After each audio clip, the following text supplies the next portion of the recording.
আপুনি মুখ্যমন্ত্ৰী চিৰদিন নাথাকে যিসকলে আমাৰ বৈধ ভাৰতীয় নাম কাটিব তেওঁলোকক আইনৰ কাঠগড়াত থিয় কৰাবলৈ বাধ্য কৰামেই, এইটো স্পষ্ট। মুখ্যমন্ত্ৰী হিমন্ত বিশ্ব শৰ্মা ডাঙৰীয়া মিয়াৰ নাম নললে মুখ্যমন্ত্ৰী তো দূৰৰ কথা বিধায়কো হ'ব নোৱাৰিব।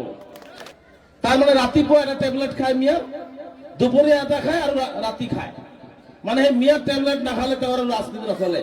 মই আপোনালোকক কথা দিছো দৰঙত মোৰ জীৱনৰ শেষছোৱা সময়লৈকে মই সংখ্যালঘু জাতিৰ সমস্যাখিনি সমাধান নোহোৱালৈকে মই আমচুত থাকোঁতেও যেনেকে যুঁজিছো এজন সাধাৰণ নাগৰিক হিচাপেও সমান্তৰালভাৱে মই যুঁজ কৰি যাম লাগিব। যাৰ কাৰণে মই ভাবিলো যে বহুতে আমচু প্ৰায় 30 তাৰিখে এৰিছো, আপোনালোকে জানে মই 30 তাৰিখে আমচু এৰিছো। তাৰপিছত হয়তো পাব্লিক প্লেটফৰ্মত মই খুব কম আহি আছো, আপোনালোকে দেখা পাইছে, কিন্তু এইটোৰ উদ্দেশ্য এইটো নহয় যে সংখ্যালঘু ৰাইজৰ পৰা মই পিছত আছো। মই আপোনালোকক কথা দিছো দৰঙত মোৰ জীৱনৰ শেষছোৱা সময়লৈকে মই সংখ্যালঘু জাতিৰ সমস্যাখিনি সমাধান নোহোৱালৈকে মই আমচুত থাকোঁতেও যেনেকে যুঁজিছো এজন সাধাৰণ নাগৰিক হিচাপেও সমান্তৰালভাৱে মই যুঁজ কৰি যাম। মই আপোনালোকক কথা দিছো, কাৰণ আমি সংগ্ৰামী মানুহ, সংগ্ৰাম কৰি আহিছো। মানুহৰ দুখ দুৰ্দশাৰ কথা আমি বুজি পাওঁ, মানুহৰ অভাৱৰ কথা আমি বুজি পাওঁ, আৰু সংখ্যালঘু নাগৰিকক যি ধৰণে যাতনা দি থকা হৈছে, যি ধৰণে কষ্ট দি থকা হৈছে, এই কষ্ট সংগ্ৰাম কৰি অহাৰ কাৰণে আমি মৰ্মে মৰ্মে উপলব্ধি কৰো। আপোনালোকৰ কষ্ট আমাৰ কষ্ট, আৰু এই কষ্ট যেতিয়ালৈকে আমি সুখলৈ ৰূপান্তৰিত কৰিব নোৱাৰিম তেতিয়ালৈকে আমি আমাৰ সংগ্ৰাম আমি অধিক শক্তিশালীভাৱে আগবঢ়াই লৈ যাম। আমচুৱে কৰিব, আমিও একেলগে কৰিব লাগিব। আজি ইয়াত বিভিন্ন কথা কোৱা হৈছে, মই বিভিন্ন কথা নকওঁ, কাৰণ কথা কলেই বোলে জগৰ লাগি যায়। মই কথা কলেই জগৰ লাগি যায়। মই স্পষ্টকৈ বিচাৰিছো, কোনোবাই কথা কওক বা নকওক, মই মেৰুদণ্ডহীন নেতা কেতিয়াও নাছিলো, আৰু মৃত্যুৰ আগলৈকে মেৰুদণ্ড বেকা কৰি মই জীয়াই নাথাকো। মই যিমান সময়লৈকে জীয়াই থাকিম মেৰুদণ্ড পণকে জীয়াই থাকিম। মই মেৰুদণ্ড পণকে যেনেকে জীয়াই থাকিব বিচাৰো, আৰু মোৰ এই মেৰুদণ্ড পণকে জীয়াই থকা জাতিটোও মৃত্যুৰ আগলৈকে, কিয়ামত অহাৰ আগলৈকে মেৰুদণ্ড পণকে জীয়াই থাকিব লাগিব। কাৰো গোলামী আৰু দাসত্ব স্বীকাৰ কৰি নহয়। আমি একমাত্ৰ ভয় যদি খাব লাগে মহান আল্লাহ তাআলাৰ ভয় খাব লাগিব। বাকী আমি আমাৰ কামখিনি, আমাৰ কৰ্মখিনি আমি কৰি যাব লাগিব। আজি মই অসমত যোৱা 2-3 দিনৰ পৰা দেখিছো যে অসমত এনেকুৱা এটা বাতাবৰণ সৃষ্টি কৰি দিয়া হৈছে, ঘিণ লগা হৈছে। অসমৰ মুখ্যমন্ত্ৰীক আৰু কি কম, ঘিণ লগা এটা পৰিৱেশ সৃষ্টি কৰিছে।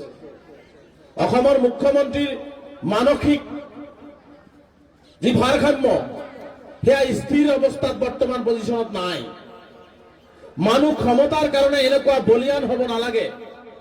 ৰাজনীতি বহুতেই কৰে, ৰাজনীতি বহুতেই কৰি গৈছে, কিন্তু ভাৰতবৰ্ষৰ ইতিহাসত, অসমৰ ইতিহাসত এজন কেৱল মুখ্যমন্ত্ৰী হ'বৰ কাৰণে এনেকুৱা ধৰণৰ নিকৃষ্ট আৰু নিম্ন খাপৰ বক্তব্য, নিম্ন খাপৰ কথা কোৱা ব্যক্তি হয়তো ভাৰতবৰ্ষৰ ভিতৰত তেওঁই ওলাব, আৰু বিকল্প দ্বিতীয়জন নোলাব। গতিকে তেওঁৰ কথা কৈ মই এজন অসমীয়া যুৱক হিচাপে মই নিজে লজ্জাবোধ কৰো যে মই কোনখন অসমৰ কোনজন মুখ্যমন্ত্ৰীৰ নেতৃত্বত আমি বসবাস কৰি আছো। আমিতো তেনেকুৱা এটা অসম বিচৰা নাছিলো। আমি তেনেকুৱা অসম বিচাৰো নেকি য'ত হিন্দু মুছলমান হিংসা বিদ্বেষ ঘৃণা থাকিব? আমি বিচাৰো এখন মানৱতাৰ অসম থাকক, মানুহৰ অসম থাকক, অসমীয়াৰ অসম থাকক, য'ত সকলো জাতিৰ জনগোষ্ঠীৰ সম উন্নয়ন, সমমৰ্যাদাৰ সমবিকাশেৰে জীয়াই থাকিব পাৰিব। তেনেকুৱা অসম বিচাৰো। আৰু এইজন মুখ্যমন্ত্ৰী হিমন্ত বিশ্ব শৰ্মাই ভাবে যেখন হিন্দু মুছলমানৰ অসম হওক, আৰু আমাৰ মাজত ভুল বুজাবুজি সৃষ্টি হওক, আৰু তেওঁ ৰাজপাট দখল কৰি, গাদী দখল কৰি তেওঁ মুখ্যমন্ত্ৰী হৈ থাকিব। মুখ্যমন্ত্ৰী ডাঙৰীয়া, এটা কথা মনত ৰাখিব, ৰাজনৈতিক ক্ষমতা আপোনাক চিৰস্থায়ীভাৱে ৰাইজে দিয়া নাই। আপুনি যি কৰ্মৰাজি কৰি গৈ আছে ইয়াৰ উত্তৰ পৃথিৱীতো আপোনাক ৰাজনৈতিকভাৱে দিব, আৰু নেদেখাজনেও কিন্তু আপোনাৰ বিচাৰ কৰিব। এইটোৱে স্পষ্ট। আজি দুখ লাগে এইজন মুখ্যমন্ত্ৰী যোৱা 2-3 দিনৰ পৰা যি ধৰণে, তাৰমানে তেওঁৰ আৰু কোনো কাম নাই, ডেভেলপমেণ্ট নাই, উন্নয়ন কৰিব নোৱাৰে, ৰাইজক প্ৰতিশ্ৰুতি দিয়া কাম কথাখিনি ক'ব নোৱাৰিব। 26ৰ নিৰ্বাচনত কি হ'ব ভয় খাইছে। ডেট তেওঁ আৰম্ভ কৰি দিছে মিয়া মিয়া মিয়া মিয়া।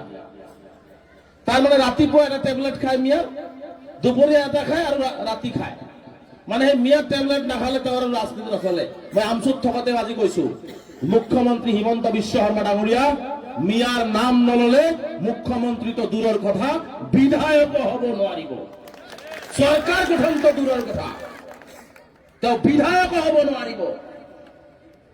মিয়া হৈছে মিয়া মুখ্যমন্ত্ৰী এতিয়া অক্সিজেন নলা যদি আমি মিয়া মানুহখিনিৰ নাম যদি নলয় মুখ্যমন্ত্ৰী হাৰ্ট এটাক হৈ যাব অক্সিজেন বন্ধ হৈ যাব লাজ থাকিব লাগে এজন ৰাজ্যৰ প্ৰধান মুৰব্বী হৈ এই ধৰণৰ মানুহক তুচ্ছ তাচ্ছিল্য কৰাটো মানৱতাৰ পৰিপন্থী কি ধৰণে কয় এছআৰক মানুহৰ নাম মই কাটিব দিছো আপোনাৰ ক্ষমতা আছে কাটিব দিছে কাটক আপোনাৰ পাৱাৰ আছে কাটক কিন্তু যিসকলে কাটিব আপুনি মুখ্যমন্ত্ৰী চিৰদিন নাথাকে যিসকলে আমাৰ বৈধ ভাৰতীয় নাম কাটিব তেওঁলোকক আইনৰ কাঠগড়াত থিয় কৰাবলৈ বাধ্য কৰামেই এইটো স্পষ্ট আপুনি 4-5 বছৰ 10 বছৰ কিমান দিন থাকিব কিন্তু যিসকলে অন্যায় কৰি ভাৰতীয় নাগৰিকৰ নামত কমপ্লেইন কৰিছে সি বিয়ালয় হওক সি জিলা আয়ুক্তই হওক সি নিৰ্বাচনী বিষয়াই হওক যিয়েই নহওক কিয় তেওঁলোকক সতৰ্ক কৰি দিছো যে আপোনালোকে সাৱধান হৈ থাকক মুখ্যমন্ত্ৰীৰ কথা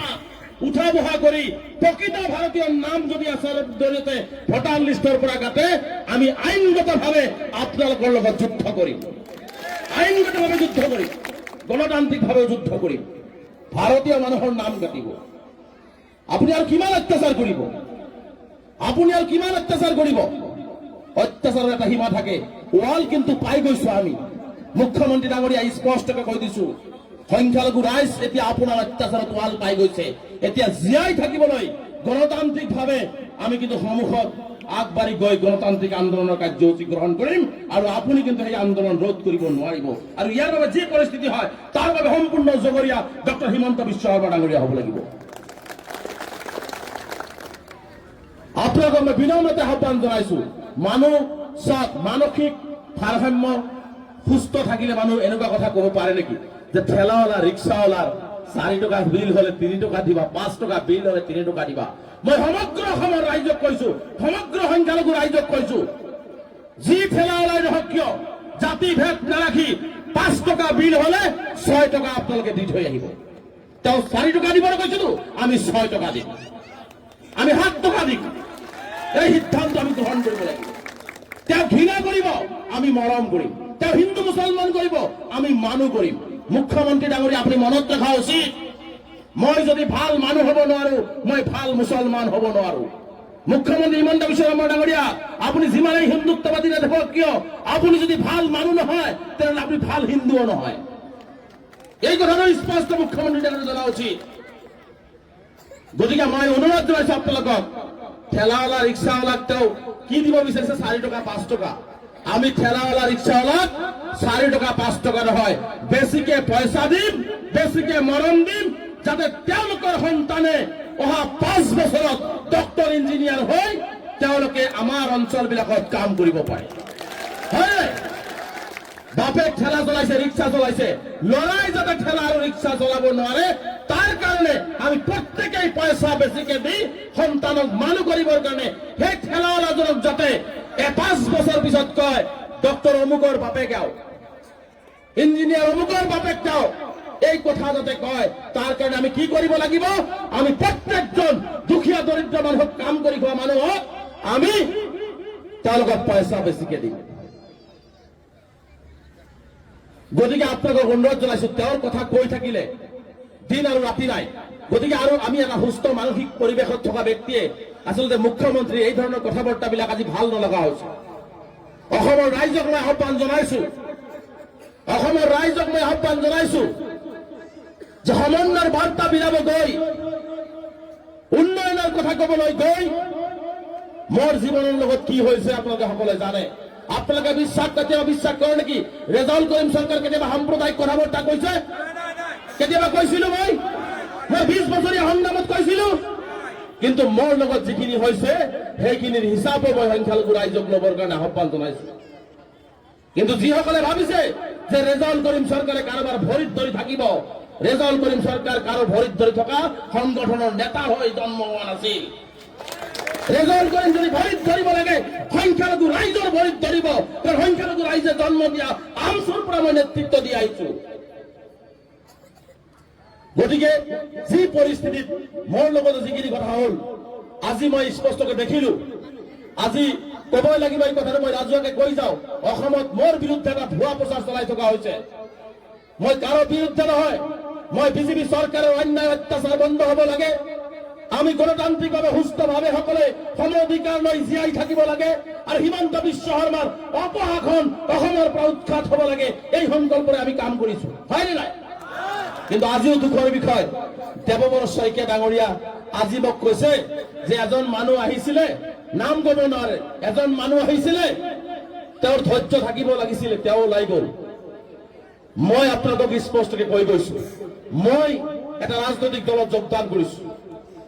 মই মোৰ বক্তব্য সমন্বয়ৰ উন্নয়নৰ কাৰণে দিছিলো, মই তাক ভুল বক্তব্য দিয়া নাছিলো। সেই বক্তব্যটোক বিজেপিয়ে জাল পাতি পেলাই সংবাদ মাধ্যমে একাংশই ভুৱা কাটি কাটি প্ৰচাৰ কৰি মোক বদনামী কৰিবৰ কাৰণে চেষ্টা কৰা হ'ল।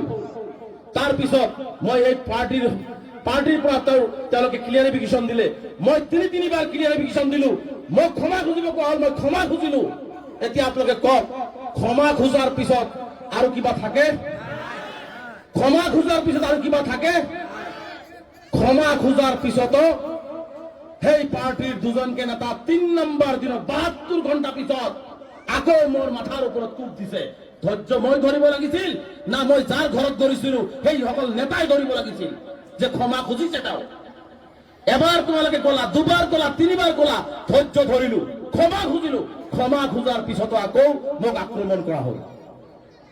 তাৰপিছত মই বোলে ধৈৰ্য ধৰ, ৰাজনীতিত বোলে ধৈৰ্য ধৰিব লাগে, ৰাজনীতিত ধৈৰ্য ধৰিব লাগে। এই কথাটো ৰেজাল্ট চৰকাৰে বুজি পায়। অসমৰ সংখ্যালঘু সমাজক 20 বছৰ নেতৃত্ব দি আহিছো। ধৈৰ্য কি বস্তু ৰেজাল্ট কৰিব দেৱবৰ শইকীয়া ডাঙৰীয়াই শিকাব নালাগে। আপুনি কি কৰিছে? মোৰ ধৈৰ্য আছিল নে নাই সেই কথাটো আপুনি কওক। আপোনাৰ ধৈৰ্য নাছিল।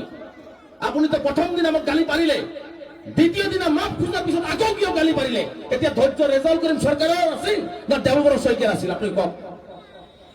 গতিকে মই এইবোৰ কথা ক'বলৈ নাযাওঁ। যোনে যি কৰিছে, মই ওপৰৱালাক বিশ্বাস কৰো, মই সৎ পথত আছো, সঠিক পথত আছো। মই সংখ্যালঘু ৰাইজৰ কাৰণে কাম কৰিছো। মই ৰাজনীতি নকৰিলেও সংখ্যালঘু ৰাইজৰ কাৰণে কাম কৰিম, সংখ্যালঘু ৰাইজৰ কাৰণে প্ৰাণ দিম। মই এই কথা স্পষ্ট।